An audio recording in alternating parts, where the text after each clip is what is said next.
Kwentong Bayan. Mataas na uri ng mutya na kayang bigyang proteksyon ang isang bata, lalong-lalo na sa bingit ng kamatayan kontra aswang. Ang kwentong ito ay hango sa totoong buhay. Mula ito sa isa nating kabayan na itago na lang natin sa pangalang Lucio. Taong 1960, Capiz. Tito Hernan, ano po bang gagawin natin dyan sa mga naipon yung retaso ng kahoy at pako? Tanong ni Lucio sa tsuhin. 8 taong gulang pa lamang ang bata ng mga panong iyon, habang si Tio Hernan naman ay 15. Basta 'di ba, sabi mo gusto mo ng kariton. E di igagawa kita. Kung hindi mo na itatanong, magaling ako sa paggawa ng mga kariton, pati na din mga laruan. Tugon ni Tio Hernan. Nagbakasyon sa tahanan ng lolo ang bata. Ito muna ang pansamantalang mangangalaga sa kanya dahil may importanteng gagawin ang mga magulang. Napansin ni Tio Hernan na nalulungkot si Lucio, kaya naganap siya ng pwede nilang pagkaabalahan upang kahit papano mawala sa isipan ng bata ang pangungulila sa mga magulang. Talaga, Tio? Gagawan mo ako ng kariton, ayos ah. Sa wakas may masasakyan na ako.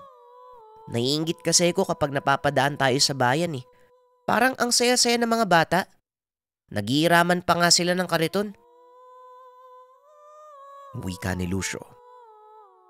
Magkasundo ang magtsuhin sa mga ganitong uri ng gawain. Hernan, ano bang tinuturo mo dyan sa pamangkin mo? Mabuti pa maganda na kayo pupunta tayo kay Aling Celia. Siguradong marami na naman tayong kamote na may uuwi. Wika ni Lolo Pino. Kilalang manggagamot ang matanda dahil mahusay ito sa pagpapagaling ng iba't ibang uri ng karamdaman. Ngunit ni minsan, hindi ito nanghingi ng kahit anong kabayaran. Sa halip tumatanggap na lang ng mga ibibigay na gulay o prutas. Opo tayo, opo. Lucio, halika na. Magugas ka na nga ng kamay mo muna. Sasama tayo kay tatay. Mamaya na natin tapusin tong kariton mo ha. Tuturuan kitang magukay ng kamote. Wika ni Tio Hernan. Talaga po, Tio? Mukhang masaya yan ah. Sige po, maghahanda na po ako. Nang makarating sila sa tahanan ni Aling Celia, nasa pinto ang matanda, tulala at tila napakatindi ng pinagdaraanan. Mabuti naman ho at napuntahan na kami dito ni Tata Pino. Si Kulas kasi, mula nang manggaling sa balon para kumuha ng maiinom nung isang araw, hindi na ho nakakapaglakad. Wala naman hong sugat. Hindi naman humaga ang paa pero hindi niya po maigalaw. Kada gabi naman po, biglang nagdideliryo. May mga maliliit na tao daw sa bintana nakatingin sa kanya. Pakiramdam ko po na matanda ang anak ko. Pagpapaliwanag ni Aling Celia. Aba, kakaibang bagay yan ah. Bihirang manakit ng tao ang mga nilalang sa may balon. Maliban na lang kung... Bueno, mabuti pa. Kausapin muna natin ang anak niyo. May mga bagay lang akong gustong itanong sa kanya. Tugon ni Lolo Pino. Matapos ng usapan ay pinatuloy na sila ng ginang. Tata Pino, maiwan ko po muna kayo ha. Maghahanda lang ako ng maiinom. Magsasaing na rin ho ako ng paborito niyong kamote. Wika ni Aling Celia. Habang si Lolo Pino naman ay tahimik na pinagmamasdan ang nooy natutulog na si Kulas. 12 anyos pa lamang. Kulas, iho. Gising na. Ang lolo Pino mo ito. Wika ng matanda. Marahan namang dumilat ang mata ng bata. Tinignan kung sino ang yumuyugyog sa kanya. Lolo Pino? Bakit po kayo nandito? Asan po si nanay? Tanong ni Kulas. Nasa kusina, may ginagawa lang. Nandito ako para tignan ka saka mapagalan yung karamdaman mo. Kulas, magsabi ka sa akin ng totoo ha. Bukod sa pag-iigib sa balon, meron ka pa bang ibang ginawa doon? Tanong ni Lolo Pino. Wala naman po. Pero meron akong nasagi na nakaumbok na lupa. Hindi ko naman po sinasadya, nagulat po ako eh. Bigla pong may malaking ibon na dumaan sa harapan ko. Napatras po ako. Nasagi ko po kaya natibag yung kalahati ng umbok ng lupa. Pagkatapos po nun bandang hapon, naglalaro lang po ako sa bakuran. Bigla na lang pong hindi ko maramdaman yung paa ko. Hanggang ngayon po hindi ko po maigalaw eh. Lolo Pino, mamamatay na po ba ako? May mga maliliit na tao po ako nakikita eh. Parang sinusundo po ako. Niyayaya po na sumama ako sa kanila. Wika ng bata. Sinasabi ko na nga ba mukhang napaglaruan ka ng mga duwende. Sigurado ako bahay nila ang nasagi mo. Hayaan mo, ako nang bahala ha. Huwag kang mag-alala. Huwag kang sasama sa kanila kahit anong pilit nila ha. At saka ito, ilagay mo sa tiyan mo. Ito naman medyo mapait pero kailangan mong inumin. Wika ni Lolo Pino. Sabay abot ng botelya na may lamang itim na likido at binulungan ng orasyon. Hernan, pagkatapos yung manguha ng kamote, mauna na kayo sa bahay ha. Huwag mo kalimutang manguha ng talbos ng kamote. Wika ni Lolo Pino. Ipinaliwanag naman ng manggagamot ang nangyari sa ina ni Kulas. Lumalabas na tila nagambala nito ang tirahan ng mga lamang lupa. Kaya nais makuha ang bata bilang kabayaran. Natakot ang ina sa kaligtasan ng anak. Ngunit sinigurado naman ni Lolo Pino na siya na ang bahalang mag-ayos ng lahat.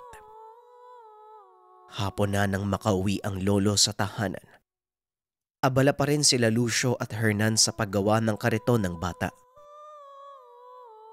Tiyo, gusto ko yung malaking gulong ha. Yung mas mabilis po yung andar kumpara sa mga kariton ng bata doon sa bayan. Wika ni Lucio. Hernan anak, pakikuha mo nga ako ng tubig, nauuwaw ako. Wika ni Lolo Pino. Pagod na pagod ang itsura. Mabilis namang kumilos ang anak at pumunta sa kusina. Lolo, ayos lang po ba kayo? Bakit parang namumutla po yung mukha nyo? Tanong ni Lucio. Hindi naman tumugon ng lolo at nakatitig lamang sa kanya. Tumakbo naman si Hernan dala ang baso ng tubig at kagad na pinainom sa ama. Hanggang sa mapansin ng magtsuwin na tila kinakapos sa paghinga si Lolo Pino. Ano tay, ayos ka lang ba? Mukhang matindi yung nakaharap mo ah. Tanong ni Hernan. Pinaliwanag ni Lolo Pino ang naganap at kung bakit siya tulala kanina pa. Bakit apo? Natatakot ka ba? Tanong ng lolo. Opo, kasi po parang kung ano po yung mangyayari sa inyo eh. Baka mapano po kayo. Hinawakan ng matanda ang ulo ng apo. Alam mo Lucio, yung kausap mo kanina ay katawang lupa ko. Pero naiwan pa ang diwa ko sa mundo ng mga engkanto. Hindi biro ang nakausap ko ha. Lumalabas na gabay ng bata ang mga lamang lupa. Ang totoong nagbigay sa kanya ng sakit, yung mga itim na engkanto na nakaharap ko sa gubat. Malakas ang kakayahan nila. Nagawang tangayin ang espiritu ko sa sarili nilang mundo eh. Ang nasaksihan mo kanina, Isa yon sa mga karunungan na natutunan ko sa mga ninuno pa natin. Binabalutan ko ng orasyon ng katawan ko at kapag nalagay ako sa alanganin, kagaya ng ginawa sa akin ng itim na engkanto, kusang babalik ang kaluluwa ko sa katawan ko. Pagpapaliwanag ni Lolo Pino. Lucio, tama si tatay. Ang pinainom ko naman sa kanya ay may basbas na tubig. Ito lang yung paraan para mahila pabalik ang diwa ni tatay. Dagdag ni Tio Hernan. Sa makatuwid, bigo ang lolo na makausap kung sino man ang nagdulot ng karamdaman ni Kulas. Ang kinakatakot ko, malaki ang posibilidad na balikan ako ng elemento. Galit na galit mukhang walang balak magpatawad. Kailangan nating mag-ingat at maganda. Hernan, siguraduhin mong nasa bahay na kayo bago pa mag-alas 6 ng hapon na. Naiintindihan mo ba? Wika ni Lolo Pino na tila sobrang nag-aalala ang itsura. Batay sa katangian ng nilalag, natitiyak kong isa itong uri ng dalakitnod. Itim na engkanto na may kakayahang manipulahin ng mga nilalang na kagaya ng mga aswang. Bagamat walang kakayahang personal na lumabas ang engkanto sa teritoryo, walang hirap nitong mauutosan ng mga aswang na nasa ilalim ng pangangalaga niya. Kaya kailangan natin ng ibayong pag-iingat. Wika ni Lolo Pino. Pero Lolo, paano naman po yung batang si Kulas? Hindi na ba siya gagaling? Kawawa naman siya Tanong ni Lucio. Kaya nga kailangan kong pumunta sa kabilang bayad. Naroon ang isa pang pantas na may kalaman. Kung paano makokontra ang sumpa na ibinigay ng dalakitnon kay Kulas. Aalis ako mamayang gabi. Maaaring sa makalawa pa ako makabalik at kasama ko na ang pantas. Hernan, ikaw ang mas matanda sa inyo. Kaya aasahan ko na aalagaan mo ang pamangkin mo ha. Wika ni Lolo Pino. Opo tay, ako na po ang bahala. Kung aswang lang naman ang karap, ayos lang po. Wag lang engkanto. Iba ang lakas ng maika nila.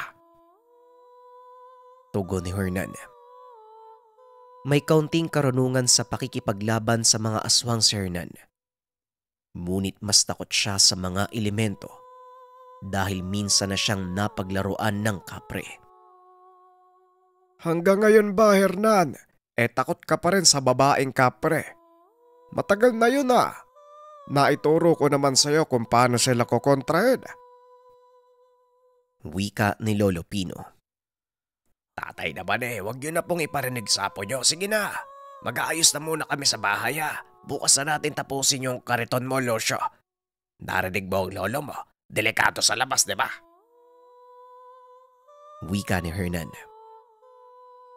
Tio, ano po bang ginawa sa'yo ng babaeng kapre? Maganda po ba siya o nakakatakot? Tanong ni Lucio. Hindi na ito pinansin pa ng Chewin. Tila iniiwasan na mapag-usapan ang tungkol sa nangyari sa kanya. Lucio, halika nga dito apo. Marahang kinuha ni Lolo Pino ang kwintas na nakatali sa tagiliran. Apo, may tangang mutya ang tiyuhin mo laban sa mga mapaminsalang nilalang katulad ng aswag. Hindi ako nag-aalala sa kanya. Pero sa'yo nababahala ako sa kaligtasan mo, apo. Masyado pang maaga para humawak ka ng mga ganitong uri ng hiyas, ganitong uri ng mutya, o kahit iba't ibang anting-anting o bertud. Pero ito, isuot mo at ingatan. Tutulungan ka nito hanggat nabubuhay ka. Wika ni Lolo Pino. Ang hiyas na ibinigay sa kanya, mutya na pinagpasa-pasa mula pa sa kanilang mga ninuno. Ayon sa lolo, maipapasa lamang ito sa ikalawang saling lahi. Ang ibig sabihin, hindi ito maaaring ipasa direkta sa anak kung hindi sa magiging apo lamang. Itinuro ng matanda ang eksaktong katagang kailangang sambitin ni Lucio upang maging aktibo ang hiyas at kilalanin siya bilang bagong tagapangalaga. Bago pa lumubog ang araw ay umalis na si Lolo Pino papunta sa kabilang bayan. Meron na lamang silang 3 araw bago tuluyang kunin ang kaluluwa ni Kulas.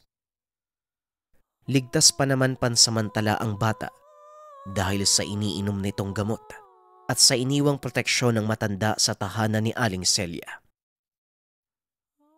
Lucio, halika nga muna dito. Kumain tayo. Lalamig na ang sabaw eh.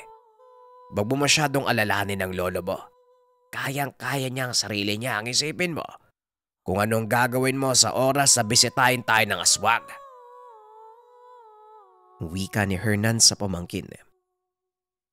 Makikita sa mukha ng bata ang pag-aalala. Tahimik lang ito habang kumakain. Tiyo, anong gagawin ko? Ang liit-liit ko pa eh. Paano ko po ipagtatanggol yung sarili ko? Pwede bang magtago na lang tayo dito sa bahay hanggang sa kinabukasan? Tanong ni Lucio. Ano ko ba naman? Wala sa angka natin ang salitang duwag. Huwag kang mag-alala. Ako ang haharap sa aswang kapag napadaan dito. Manood ka lang at matuto. Sa ngayon, ubusin mo muna yung pagkain mo. Sayang eh. Mamaya, siguraduhin mong nakasara mga pintuan pati ang bintana natin. Tugon ni Hernan.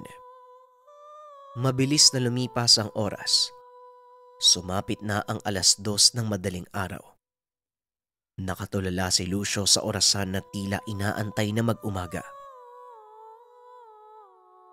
Hoy Lucio, bakit gising ka pa? Binabantayan mo yung orasan. Mabuti pa matulog ka na. Ako nang bahala dito. Huwag mo masyadong isipin yung mga sinabi ko. Hindi naman ibig sabihin nun, susugurin kagad tayo. Sige na, matulog ka na. Wika ni Tio Lucio. Tiyo, hindi po ako makatulog ng maayos eh. Nagigising ako sa mga kalus ko sa labas. Kaya ito, inaantay ko na lang po mag-umaga. Mamaya na lang po ako matutulog kapag maliwanag na. Tugon ni Lucio. Pinilit pa din ito ng tiyuhin na pumasok sa kwarto at magpahinga. Paano kaya ako makakatulog nito? Pakiramdam ko, may mga nakatitig sa akin eh. Mabuti pa, subukan ko nga yung tinuro sa akin ni Lolo. Tignan ko nga kung gagana tong kwintas. Wika ni Lucio sa sarili. Naisipan itong paulit-ulit na sambitin ang orasyon para sa kwintas. Mga buhay na salita na tanging ang kanlamang nila ang may alam. Walang naging reaksyon ng kwintas. Naalala ng bata na gagana lamang ito kapag nasa bingit siya ng kapamakan o hindi kaya naman may masamang elemento na nasa paligid. Dahil walang reaksyon ng kwintas, napanatag naman ang loob ni Lucio at kalaunay nakatulog na rin. Kinaumagahan, dahil wala pa rin si Lolo Pino at wala namang maisipang gawin ng magtsuwin, nagsaing na lamang sila ng kamote. Nanguha din ng buko si Hernan at napagpa siyang gawing pagkain sa maghapon. Mas hiyang sila sa mga bungang kahoy at mga gulay kaysa kanin. Ito ang dahilan kung bakit kahit matanda na si Lolo Pino, napakatikas pa din ng katawan at malakas. Habang si Lucio naman, sa kabilang banda ay hindi sanay sa mga pagkain ganito. Naghahanap siya ng kanin at ulam. Mas gusto pa nito ang inihaw na burong isda at kanin kaysa sa masustansyang gulay at prutas. Alam mo Lucio, kapag ganyan palagi ang kinakain mo, madali kang kakainin ng aswang. Ay nako, alam mo bang ipinangsasahog lang dapat niyang isda sa gulay? Kung gusto mo maging malakas at tumaba ang buhay mo, dapat sanayin mo ang sarili mo sa mga gulay, prutas, huwag puro kanin. Wika ni Hernan. Desidido itong kumbinsi ng pamangkin dahil nakita niyang mahina ang katawan ng bata at parang lampa. Bandang 3:00 ng hapon, abala si Tio Hernan sa pagpapakain ng mga alaga. hanggang sa may isang matanda na lumapit kay Lucio at nagtanong. Iyo, pwede ko bang malaman yung bahay ng tanyag na manggagamot? Si Tandang Pino. Meron lang sana akong ipapagamot. Tanong ng lalaki. Magandang hapon po. Lolo ko po yung hinahanap nyo eh. Magaling po siyang manggamot kaso nga lang wala po siya dito umalis. Pumunta sa kabilang bayan. Kung gusto nyo po, bumalik na lang po kayo sa susunod na araw. Tugon ni Lucio. Ganun ba? Maraming salamat. Bibisita na lang ako dito. Mamayang gabi. Huling wika ng lalaki. Mabilis namang lumipas ang oras hanggang sa sumapit na ang dilim. Habang nagpapahinga si Tio Hernan, siya naman ay pasilip-silip sa mga siwang ng bintana. Hindi mapalagay at naroon pa rin ang pakiramdam na tila may nakatitig sa kanya. Maya-maya pa nagtahulan ang mga aso. Pagsilip ni Lucio ay meron siyang nakita na anino ng tao. Naglalakad sa daanan papunta sa tahanan. Kagad naman itong pumunta sa kwarto ng Shuin, ngunit hindi ito nagigising. Kahit anong katok sa kwarto, hindi tumutugon ang Shuin. Maya-maya pa nakarinig siya ng katok sa pintuan. Bigla siyang natahimik at nakiramdam. Muling may kumatok. Isang katok lang at wala nang kasunod. Hindi na nakatiis si Lucio. Sinong nandyan? May dala akong itak. Huwag kang papasok. Yung chewin ko may baril to. Umalis kayo kung ayaw niyong masaktan. Wika ni Lucio. Nagbago ang mukha niya nang marinig ang boses ng lolo.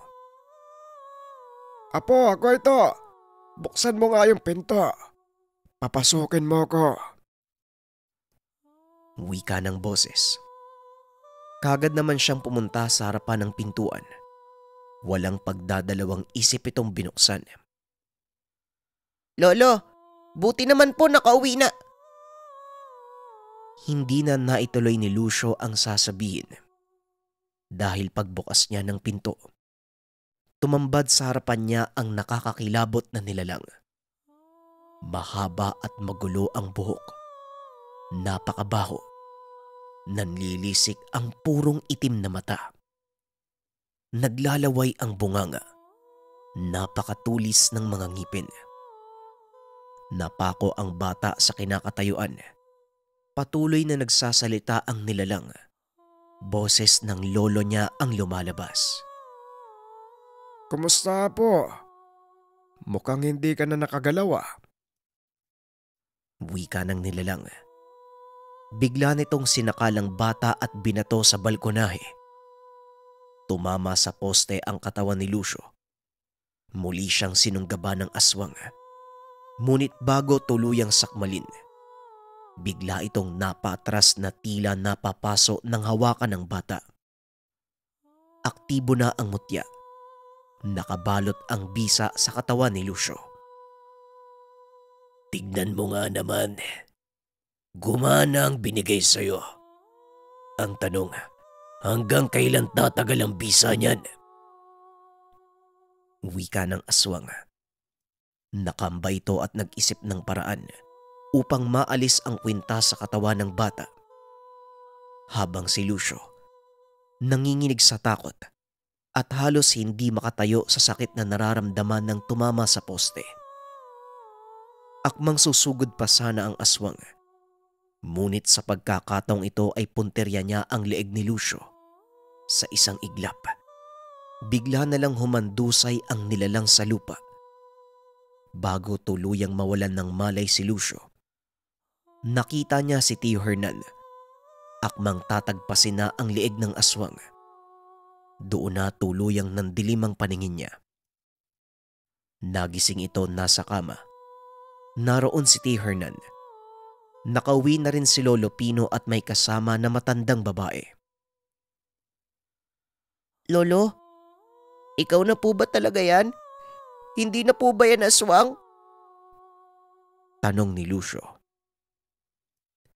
Oo, Apo. Naikwento sa akin ni Tio Hernan mo ang lahat. Bakit mo naman kasi binuksan yung pintuan? Nakalimutan mo ba na kaya ko namang buksan yun eh? Bakit pa ako kakatok? Mabuti na lang alisto ang tiyuhin mo. Wika ni Lolo Pino. Hanggang sa kwento ng Chewin ang naganap. Habang kinakatok niya ang pintuan ng Chewin, doon pa lamang ay may napansin na siya na umaaligid sa tahanan. Nagkunwari siyang natutulog. Dumaan sa bintana at nagtago sa puno. Alam nitong magtatangka ang aswang na linlangin sila. Kaya inantay niya ang sandaling ito upang salakayin ang aswang mula sa likuran. Nagawa ng Chewin na patayin ang aswang at putulan ng ulo. Ngunit hindi ito kilala. Tila mula pa sa ibang lugar at talagang sinadya silang puntahan. Eto nga pala si Lola Magda mo. Pinsang buo ko at siya ang gumamot kay Kulas. Maayos na ang kalagayan niya ngayon. Bumisita nga sila dito nung isang araw eh. 3 araw ka nang natutulog, Apo. Mukhang hindi kinaya ng katawan mo yung bisa ng pamana kong mutya. Wika ni Lolo Pino. Si Lola Magda, mataas ang karunungan sa pambabarang at mga itim na karunungan. Ito ang ginamit niyang paraan upang alisin ang sumpa sa katawan ni Kulas. Abay, paanong hindi pipikay ang katawan nitong si Lucia? Napakanipis at patpatin. Iha, kumain ka ng gulay at prutas. Abay, bawal sa angka natin ang lampa at mahina. Tandaan mo, hindi sa lahat ng oras maililigtas ka ng tangan mong mutya.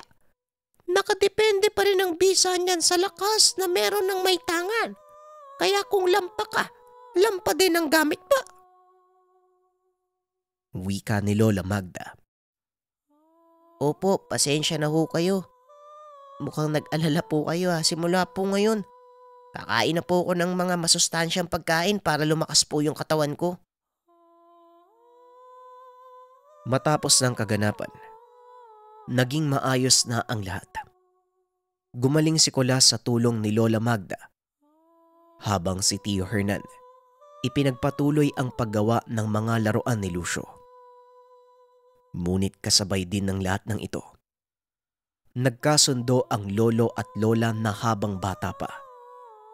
Palakasin ang dungan at katawan ng bata upang kapag dumating na ang tamang panahon, lahat ng kanilang kaalaman ay ipapasa kay Lucio.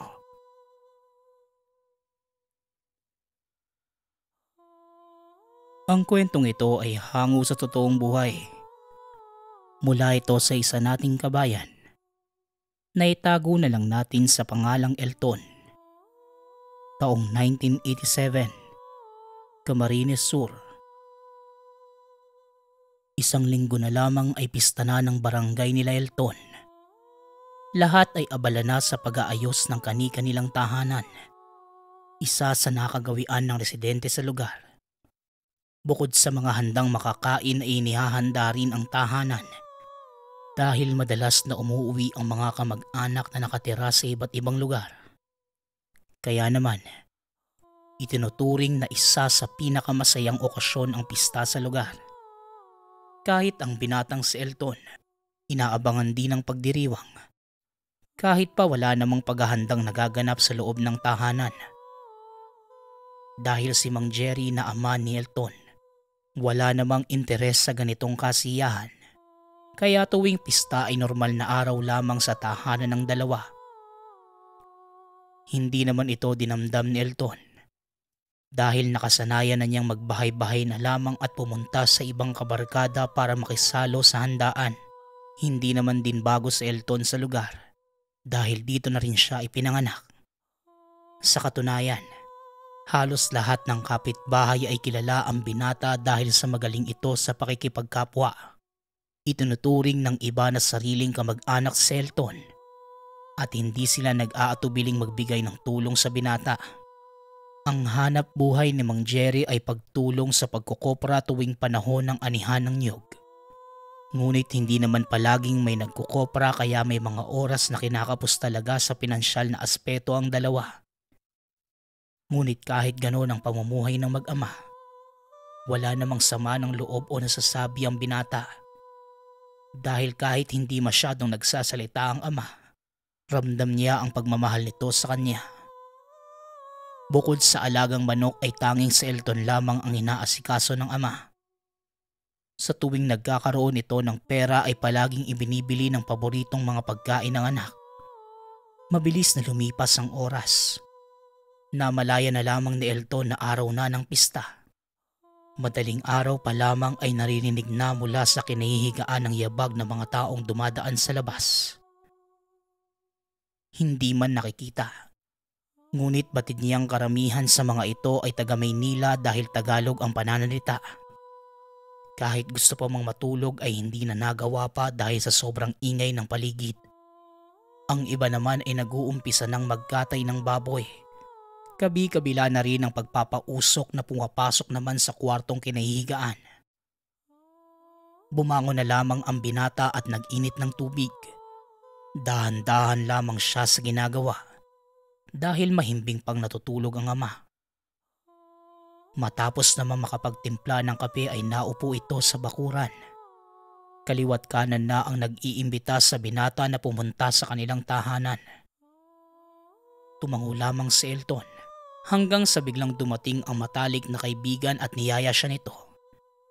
Nagmamadali namang bumalik sa loob ng tahanan si Elton at naabutan na gising na si Mang Jerry kaya maayos itong nakapagpaalam. Pagdating naman sa tahanan ng kaibigan, kahit maaga pa ngunit lahat ng naroon ay gising na. Papabinyagan din nila ang isa sa mga batang nakatira doon kaya magarbo talaga ang handaan. Buong maghapon ay naroon lang ang binata at pagpatak ng bandang 6:00 ng gabi. Nang makauwi ito habang dala ang pagkaing itinabi sa ama, hindi niya nakita si Mang Jerry sa bakuran kaya dumiretso na ito sa loob. Patuloy lamang sa pagtawag ang binata ngunit wala namang sumasagot. Kaya pumunta na siya sa likod ng tahanan. Doon niya naabutan ng ama na abala sa pagpapatalim ng napakahabang kawayan. Kaagad na nagtanong sa Elton kung saan ito gagamitin ni Mang Jerry. Ngunit hindi naman tumugon pa ang ama. Bakas sa pagmumukha nito na seryoso sa ginagawa kaya hinayaan na lamang ito ni Elton. Maya-maya pa, nang tuluyang matapos ay naglakad ito diretso sa gubat. Nang mga oras na yon, may kung anong kakaibang naramdaman si Elton kaya minabuti niyang sundan ng ama. Habang patuloy sa paglalakad, napansin ito na nagagawi ang ama papunta sa parte kung saan naroon ang pinapahingahan nilang kubo. Noong bata pa si Elton, nagtayo ang ama nito ng kubong pahingahan. Dito araw-araw na naglalaro ang bata kaya malapit talaga sa puso ni Elton ang lugar na yon. Ngunit sa pagdaan ng mga araw, malimit na rin kung pumunta dahil sa pagiging abala sa buhay. Mas pinipiling makipagkapit bahay ng binata kaysa mag-isang tumambay sa kubo. Samantala, nang makarating sa lugar ay napansin ng binata ang matandang lalaking nakagapos sa lubid. Sa sobrang higpit ng pagkakatali ay bahagyang dumudugo na ang balat ng matanda. Nagmamadali naman na lumapit dito si Mang Jerry. Walang pag-aatubiling itinarak malapit sa puso ng matanda ang hawak na pinatalim na kawayan. Dahil dito ay bahagyang napasigaw si Elton, kaya kaagad siyang nakita ng ama. Halata sa mukha ni Mang Jerry na galit ito, kaya kahit papano ay nakaramdam ng takot ang anak. Kaagad naman na sumenya si Mang Jerry na lumapit sa kanya si Elton. Dahan-dahan naman itong pinuntahan ng ama. Alam kong nabigla ka sa nakita mo. Pasensya ka na anak kung nakita mo pa ako sa ganitong sitwasyon. Halika dito. Tingnan mo ang matandang nasa harapan natin. Hindi yan normal na tao. Isa yang aswang. Pinatay ko siya dahil may malaki siyang atraso sa atin. Wika ni Mang Jerry habang dahan-dahang hinahawakan ng katawan na nakabulagtang matanda. May hinugot ito na isang botelya mula sa bulsa at pinataka ng itim na likido na nagmumula sa bote ang bunganga ng matanda. Walang ano-ano'y sa mabilisang paraan. Biglang naagnas ang katawan ng matanda. Ganun na lamang ang pagkabigla na naramdaman ni Elton, kaya hindi ito kaagad nakaimik. Habang si Mang Jerry naman ay nagpatuloy lamang sa ginagawa. Ayon sa binata, para sa kanya ay napaka-imposible dahil papaano bigla na lamang naagnas ang bangkay. Matapos ang ilang minuto ay tanging naiwan sa harap niya ay ang kasuotan ng matanda. Sa puntong yon, hindi na malaman ng binata ang mararamdaman. Lalo pat nasabi na rin ng ama na isa itong aswang. Tay, hindi ko po naiintindihan ang nangyayari. Pero kung mamarapatin niyo sana, itatanong ko lang po kung ano bang kasalanan ng matandang yun. Ni minsan hindi ko pa nga po siya nakita eh. Paano po yun nangyari? Tanong ni Elton. Marami ka pang hindi nalalaman sa pamilya, anak. Palawakin mo sana ang isipan mo sa mga sasabihin ko. Albularyo ang yumaong lolo mo. Pero hindi ko gustong pasukin ang mundong kinabibilangan niya. Kaya hindi ko tinanggap ang pamana ng pagiging manggagamot. Hindi naman nagalit o nadismaya si tatay. Ang sabi lang niya, naiintindihan niya ang kalooban ko. Pero tinago ko ang lahat ng kagamitan niya. Kaya nga lang, hindi ko na kaya ang pamimerwisyon ng mga nilalang nakagaya ng aswang na yon. Ninakaw pa nila ang gamit ni tatay. Hindi ko man maituro kung sino talaga ang gumawa. Pero sigurado ako, anak, sila lamang ang magkaka-interes doon. Sobrang lakas ng kapangyarihan ni tatay nang nabubuhay pa siya. Tugon ni Mang Jerry. Wala namang nasabi si Elton sa lahat ng mga narinig sa ama. Dahil ito ang unang beses pa lamang niyang makakita at makarinig ng ganong bagay. Pansamantalang nagkaroon ng katahimikan sa dalawa hanggang sa nagsalita si Elton at ang naisagot lamang. Tutulong siya sa paghahanap. Nabigla naman si Mang Jerry sa sinabi ng anak. Diretso itong niyakap sa sobrang tuwa. Hindi akalain ng ama na maiintindihan at matatanggap siya ng sariling anak. Nang mismong oras na yon, nagwika ito na kinakailangang magsanay ni Elton para maisagawa ang pagtulong sa kanya. Wala namang pagdadalawang isip na sumang-ayon ang binata at niyaya na niya ang ama pabalik ng tahanan. Mula ng gabing yon, nag-iba na ang araw-araw na takbo ng pamumuhay ng mag-ama. Bagamat hindi albularyo si Mang Jerry ay meron itong alam na mga paraan sa pakikipagharap sa mga nilalang. Dahil bata pa lamang ay mahilig itong manood sa ginagawa ng ama noong nabubuhay pa. Ayon pa kay Mang Jerry, hindi magiging madali ang pakikipagbunos sa mga nilalang, lalo na ang gagawing pagbawi sa gamit. Samantala, sa tuwing magigising naman si Elton ay wala na itong iba pang ginagawa, kundi aralin ang tamang paggamit ng mga pangontra sa aswang, kagaya na lamang ng punyal. Wala namang naging reklamo ang binata sa ginagawa dahil bukal sa puso niya ang gagawing pagtulong sa ama. Mahirap ngunit sa araw-araw na dumadaan, paunti-unti nang nakakabisa ng binata ang mga aral na ginagawa. Madiing sinabi ng ama na kailangang mabawi ang mga gamit dahil yun na lamang ang pamana ng sariling ama sa kanya. Marami na ang nagtataka dahil hindi na lumalabas ng tahanan ng binata. Ngunit hindi naman ito pinansin pa ni Elton dahil wala siyang ibang iniisip kundi matulungan si Mang Jerry.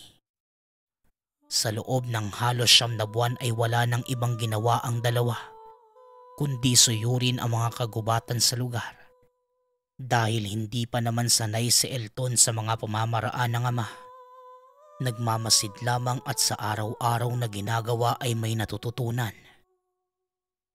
Isang araw, may isang matandang lalaki na bigla na lamang pumunta sa tahanan para mag-abiso. Ayon sa matanda, nalalaman niya ang lugar kung saan iniimbak ng mga nilalang ang mga gamit ng tao. Hindi man sinamahan ng mag-ama sa tinutukoy na lugar. Malinaw naman itong ibinigay ang direksyon kaya kahit papano, nakaramdam ng pag-asa ang dalawa na matunton ang lungga ng mga ito. Hindi naman nagsayang pa ng oras si Mang Jerry. Kaagad na itong kumuha ng mga gagamiting buntot pagi sa pagsugod. Ayon sa kanya, mabigat ang labanang magaganap dahil karamihan ng naroon sa lugar ay mga veteranong aswang. Nag-abiso rin ito kay Elton na wag nang sumama dahil hindi pa niya kabisado ang galaw ng mga kakaharapin. Kaya maaari itong malinlang at makuha ng mga nilalang. Ngunit hindi naman sumang-ayon ang binata at nakipagmatigasan sa ama. Sinabi niyang kung anuman ang laban ng ama ay laban din niya. Dahil sa pamimilit ng binata, sumang-ayon na lamang si Mang Jerry at binigyan ng doble proteksyon ng anak sa pamamagitan ng pagpapadasal sa isang albularyo. 3:00 ng hapon, araw ng Biyernes, nag-umpisa nang maglakad ang mag-ama papunta sa sinabing lugar na matanda. Habang abala sa paglalakad, tahimik naman na nagdadasal ang binata dahil baka yun na ang pinakamalaking hamon na kakaharapin. Habang si Mang Jerry naman, bakas sa galaw na desidido sa gagawin. May kalayuan ang nilalakad ng dalawa. 2 oras na mula na magsimula sila. Ngunit diretso pa rin si Mang Jerry sa paglalakad. Maya-maya pa, nahinto na rin ito kaya napaupo na lamang si Elton sa isang lilim ng puno. Magmula sa kinauupuan, napalingon naman ito at nakita ang isang tahanan na gawa sa pinagtagpi-tagping kawayan. Hindi naman nagaksaya pa ng panahon si Mang Jerry at kaagad nitong pinuntahan. Dahan-dahan lamang ang ama sa paglalakad at makalipas pa ang ilang minuto. Matapos na tumingin sa loob ng tahanan, lumapit na ito kay Elton at sinabing, Ito na ang pinakaiintay natin, anak. Tama nga ang matandang nagbigay sa atin ng abiso. Pugad ang kubong iyan ng mga nilalang. Pero wala pa sila sa mga oras na to. Abala pa sa paghahanap ng mabibiktima. Kaya, kunin na natin ang pagkakataong to para makapasok dyan. Maghanda ka, anak. Huwag kang matakot. Basta ang tanging biniling ko lamang sa iyo ang sundin mo. Wika ni Mang Jerry. Habang si Elton naman, kagad nang bumangon sa pagkakaupo at inihanda ang sarili. Ikinabit nito sa katawan ng isang maliit na botelya na naglalaman ng itim na langis. Ayon sa pinanggalingang manggagamot, makapangyarihan ito dahil may sabulag na laman ang bote. Samantala, kaagad na nagumpisang maglakad papalapit sa tahanan si Mang Jerry. Kaya kaagad namang sumunod si Elton.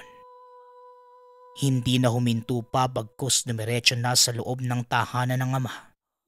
Kaya sumunod na rin si Elton. Sa bungad pa lamang ng tahanan ay nakaramdam na ng kilabot ang binata. Dahil nagkalat ang mga dugo at napakasangsang ng amoy na tila taong naagnas. Diretso nang binuksan ni Mang Jerry ang pasukang pinto at dito bumungad sa dalawa ang iba't ibang klaseng katawan ng tao. Mukha itong mga laruan na manika lalo na ang mga katawan ng sanggol. Lahat ng mga ito ay nakatayo at tilat ang mga mata. Dahan-dahang nilapitan ni Mang Jerry ang mga nakahilerang katawan at isa-isang tinignan. Hanggang sa hinawakan ng ama at sinubukang ilubog ang mga daliri sa bandang tiyan ng isa sa mga ito. Ngunit napakatigas kaya napakunot na lamang ang noo ni Mang Jerry. Habang si Elton naman, nakakaramdam ng sobrang takot kaya halos hindi na makagalaw sa kinatatayuan. Maya-maya pa, binuksan na ni Mang Jerry ang pinto papunta sa isang kwarto. Dito malinaw na nasilayan ng dalawa ang nakatambak na mga gamit ng albularyo. Samut-saring libreta, uri ng patalim, mga langis at iba't ibang gamit ng manggagamot na nakatambak lamang sa silid. Dahil sa nakita ay kaagad nang naghalongkat si Mang Jerry. Tulungan mo na nga ako, Elton. Buksan mo ang lahat ng libreta. Kapag may nakita kang marka ng sungay ng kalabaw sa unang bahagi, kunin mo. Yan ang tanda ng gamit ni tatay. Wika ni Mang Jerry. Kaagad namang kumilos si Elton at isa-isang binuklat ang mga libreta. Hindi naman nagtagal at nakuha na rin ang pinapahanap ng ama. Kaya dumiretso na itong inilagay sa bulsa. Maliban doon, tanging si Mang Jerry na ang naghanap ng iba pang mga gamit. Hanggang sa makarinig si Elton ng mga yabag papalapit sa kanya. Paglingon ay nasilayan ng nilalang. Bahagyang mas matangkad ito sa normal na tao. Purong itim ang katawan at may mapulang mga mata. Ang nakaagaw atensyon dito ay ang paglalakad na tila unggoy. Nang makita ito ni Mang Jerry ay wala namang pag-aatubiling tinarak nito ang dalang punyal. Dahilan ng pagkawala ng malay ng nilalang. Nang masiguradong hindi na ito humihinga, lumapit si Mang Jerry kay Elton. Iniabot ang pulang tela na nakabalot sa mga hindi malamang bagay.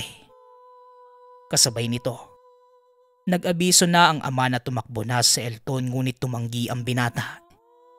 Inulit na lamang ni Mang Jerry ang pili na sundin ang lahat ng iuutos, sabay tulak papalabas kay Elton. Sa pagsubsob sa pasukan ng tahanan, ganun na lamang ang panlalaki ng mga mata ng masilayan ng isa pang nilalang. Kaparehas ang itsura sa napas lang ng ama. Kaagad nang bumangon ang binata at dumiretso na lamang sa paglayo sa lugar dahil halos sunod-sunod na ang paglabas ng mga nilalang. Nang bahagyang nakalayo sa tahanan, pumwesto lamang ito sa lilim ng puno. Magmula doon ay naririnig niya ang mga ungol ng nilalang. Labis ang pag-aalalang nararamdaman dahil mag-isa lamang ang ama. Walong ano-ano eh. Biglang may umagaw sa hawak nitong pulang tela. Gamit ang buong lakas ay hinugot ito pabalik. Dumiretso na sa pagtakbo si Elton hanggang makalabas ng bundok. Nang mga oras na yon, nagdadalawang isip pa ang binata kung babalik pa sa lugar. Ngunit mas minabuti nang iuwi muna ang biniling mga gamit ng ama. Nang makauwi sa tahanan, kahit pa alanganing oras na ay bumalik pa rin ito sa lugar. Tila pinagsakluban ng langit at lupa ang nararamdaman ni Elton. Nang makita ang ama na nakatuhog sa kawayan, doon sa pasukang pinto ng tahanan ng mga nilalang. Hindi na rin nakalapit pa ang binata dahil sa marami na ang nagbabantay malapit dito. Yun na ang huling kita ni Elton kay Mang Jerry. Magmula ng araw na yon, kahit mabalik-balik sa lugar, hindi na mababawi pa ang ama dahil wala na itong buhay at hindi pa rin ganun kalakas ang loob sa pagharap sa mga nilalang. Dagdag pa ng binata, ang lahat ng mga itinuro ng ama ay hindi man lamang nagamit para mailigtas ito. Sa paglipas ng panahon, paulit-ulit pa rin nakikita ni Elton sa isipan ang itsura ng ama na napaslang ng mga nilalang. Hanggang sa isang araw, nagkaroon ng interes si Elton sa buhay albularyo. Nakilala niya ang isang matandang manggagamot at sinanay siya sa loob ng 10 taon. Sa loob ng mahabang panahong yun, nawala rin sa barangay si Elton. Kaya na makabalik ay gano'n na lamang ang pagkabigla ng mga tao nang makita na ibang-iba na ang katauhan nito. Walang pag-aatubili itong nagpakilala na isa na siyang albularyo. Bagamat wala sa plano ang naging buhay ni Elton, bukal sa puso nitong niyakap ang pagiging manggagamot. Samantala nang balikan nito ang lugar kung saan nabawi ng ama ang gamit ng lolo. Wala na ito at wasak na ang mismong tahanan. Ngunit may isang matigas na bangkay na natira. Nang suriin ni Elton kung sino yon, laking pasasalamat niya nang makita ang bangkay ng ama. Hindi naman ito pinagsabi ni Elton dahil hindi na gusto pang magambala ang mga kaluluwang naiwan. Magpasa hanggang ngayon, matigas at hindi pa rin naaagnas ang bangkay ng ama. Nilibing na lamang niya ito sa lupa at para hindi mahalata, tinaniman na lamang niya ng samut-saring puno ang palibot. At hinding-hindi malilimutan ni Elton ang pagpawi ng gamit ng lolong albularyo.